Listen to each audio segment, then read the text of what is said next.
have you thought about publishing any studies or working on any studies as relates to bass fishing You know, with psychology? yeah, years ago, I looked at possibly doing my dissertation on how fishing affects mood. And what I was going to do was study people's mood before they went out fishing, and then incorporated some of the Central Florida guides to take people out fishing for the day, and then have them come back in and retest them and to see how it's affected their mood. And there's a lot of studies just in general about nature and taking hikes in the woods and things like that, and the positive effects it has on mood. So in terms of psychology, it's there's a lot of potential in related to research and the effects of fishing on mental health.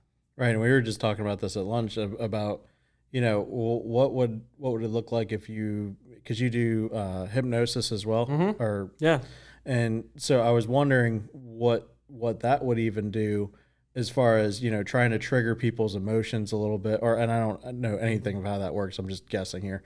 But what if you were to be able to try to, work on somebody's confidence and make sure that, because I feel like every time I pick up a bait that I've caught a fish on, I feel like I've already got the confidence. But like for me, I have hardly any confidence in throwing a fluke. I know it catches fish.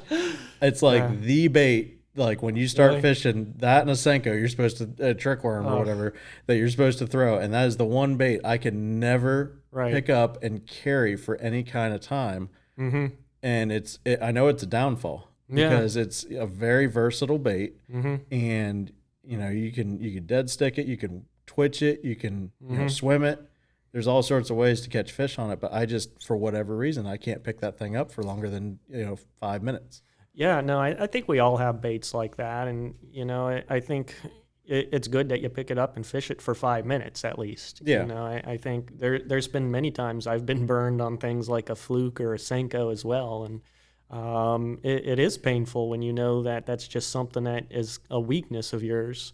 I tell, we were talking earlier at lunch that a lot of times it's about having belief in yourself, believing that you can pick up almost any bait and catch the fish or figure out how to catch the fish.